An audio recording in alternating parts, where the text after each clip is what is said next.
How to create a second YouTube channel on mobile.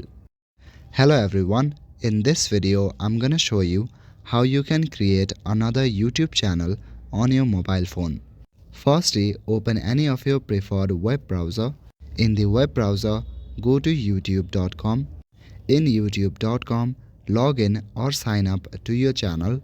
Now go to the U tab from the bottom panel. In the U tab, as you can see here, I have currently logged in with my account.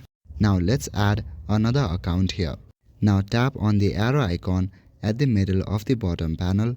Now you will need to open your YouTube on a desktop site. If you are using Android, then you will see a three-dot icon at the top right corner. Select the option Request Desktop Website.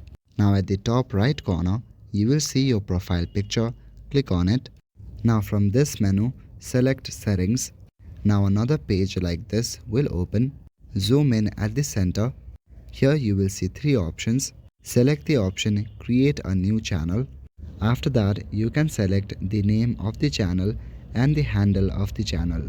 Once you have done that, then click on Create Channel to create your another channel. So that is it for this video. I will see you in the next one. Thank you.